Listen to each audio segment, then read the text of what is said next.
Okay, so good morning, class. So our topic for today is all about decision making techniques and decision making for public managers. Okay, so today we will explore decision making techniques for public managers.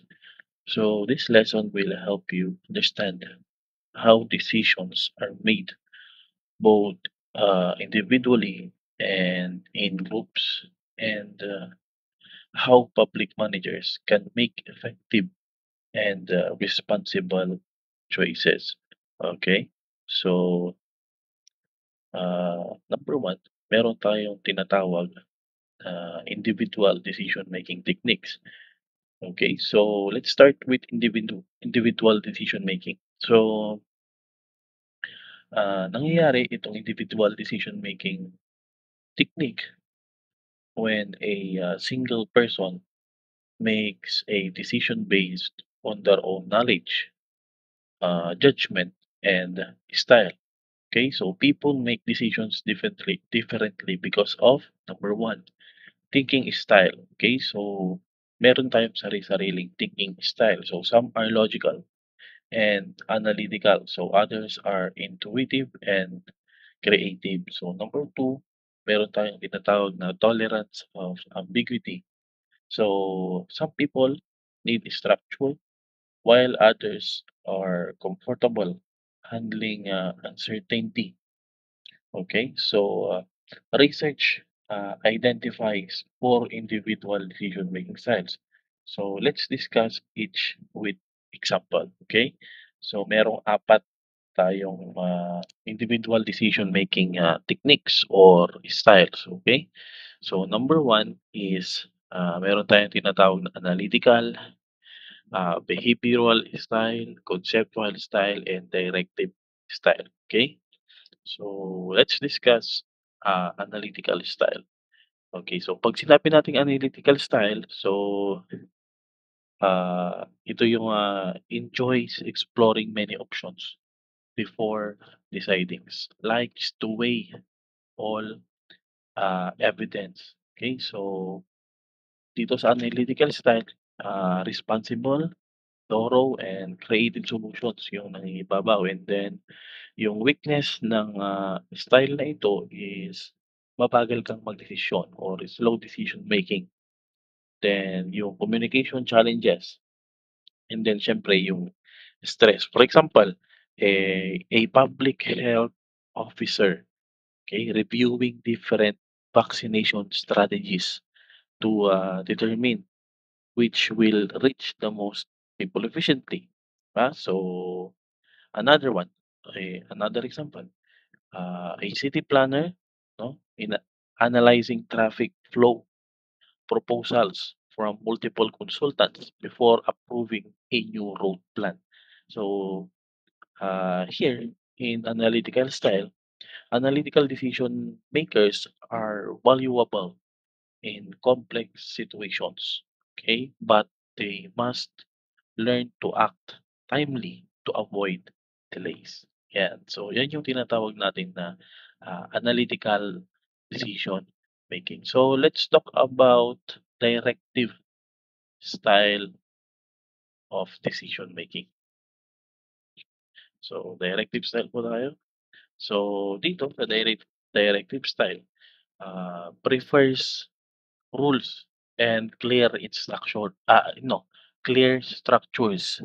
Then makes decision quickly and focuses on result. Okay, so ang strength ng directive style decision making, confident, decisive, and then communicates clearly. Ang weakness naman nitong directive style, so may resist advice or struggle with uncertainty. So example, um, isang police chief, no, deciding on an immediate deployment plan during a public emergency.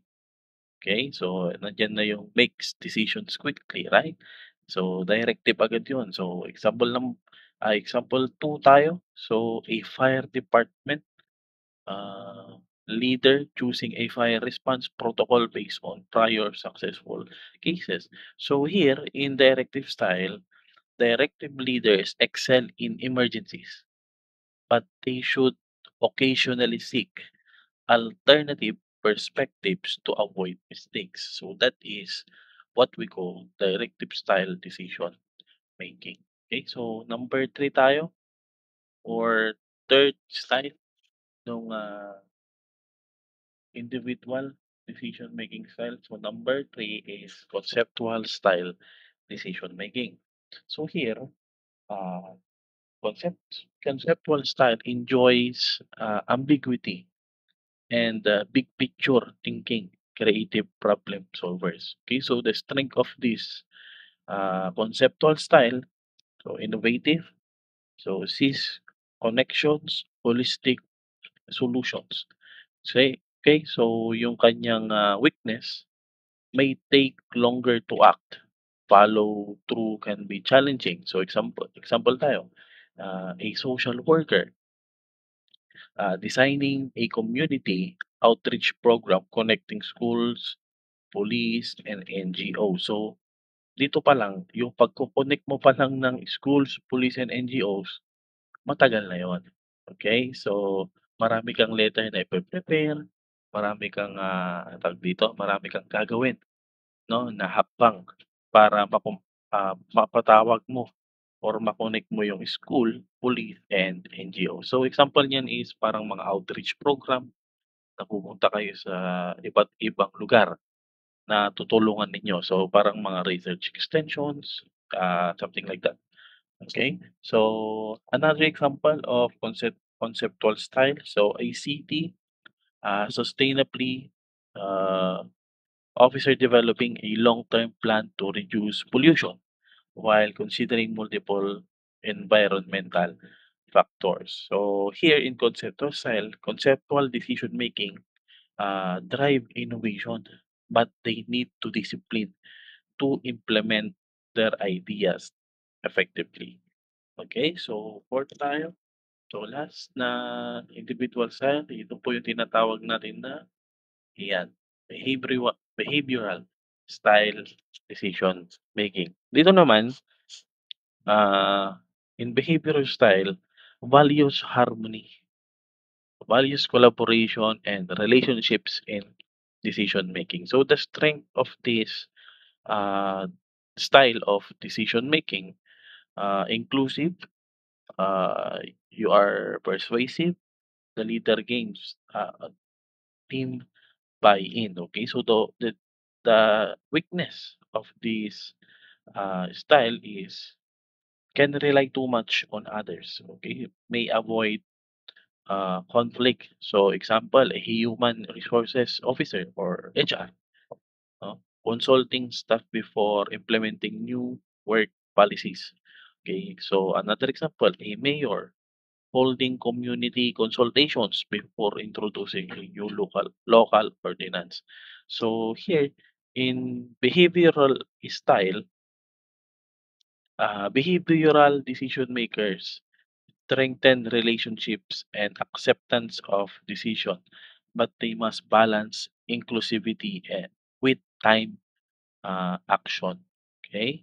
So next po tayo, uh, let's discuss the 10 group decision making techniques. Yan. So number one is ayan, yung pinaka popular sa lahat, yung tinatawag natin na brainstorming.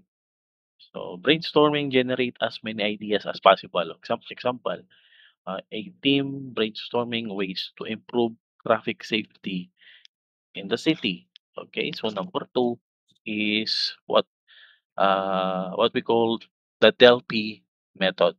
Okay, so dito sa Delphi method, uh, collect ideas, refine options, and reach consensus. So example, public policy experts anonymously provide feedback on a call this one, proposed anti-corruption initiative.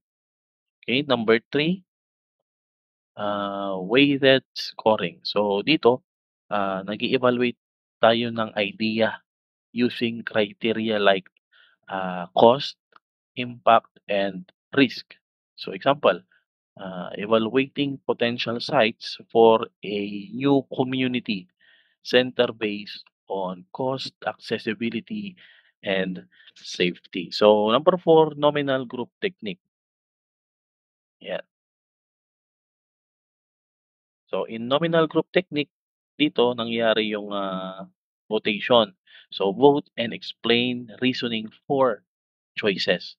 So example, school administrators ranking proposed student program and explaining their choices. Okay, so let's move on to number five, possibility ranking. So here,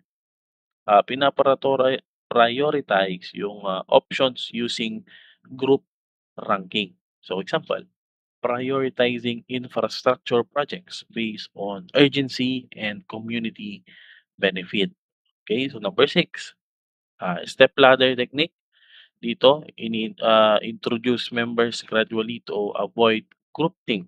So, halimbawa, adding one board member at a time in a city council meeting to discuss a budget allocation. Okay, number seven, pros and cons list. So, kilala din ito bilang dialectical inquiry. So, debate both sides of an issue and then dun sila magdedesisyon. For example, discussing whether to implement a curfew law for minors with teams advocating for and against it. Okay, so pagdidebatehan nila yung topic na yan and then kung ano yung mas lamang, then yun yung kanilang i-implement. Okay, so that is pros and cons list. So eight, the didactic interaction. Ayan. So didactic interaction. So dito naman, your answer, the decision, the answer is quick yes or no. Okay? So discussions for simple but important decisions. Halimbawa, deciding whether approve of an urgent public safety alert. Yan. So number nine, decision trees. Dito naman, visualizing the outcomes to forecast results. So example, mapping possible responses to a natural disaster and their potential effects. So, and then lastly, consensus mapping. Ayan, narrowing down ideas from subgroups to reach agreement. So, example, subcommittees propose solutions to homelessness. And then final group selects the most feasible plan. So here in ten group decision making techniques. So here, using the right group decision making technique helps avoid mistakes, ensures a ensures team buy-in and leads to better decisions overall. Okay? Ayan. So here, uh, in this topic, individual decision making depends on your style. Okay? So strength and weaknesses. And then group decision making values collaboration and diverse perspectives. And then knowing your style and using the right technique, no? So helps public managers make responsible, effective decisions. Okay? So that's it. That's the uh, chapter 8. So decision making techniques for public managers. Ayan. So thank you for your listening and then have a good day po.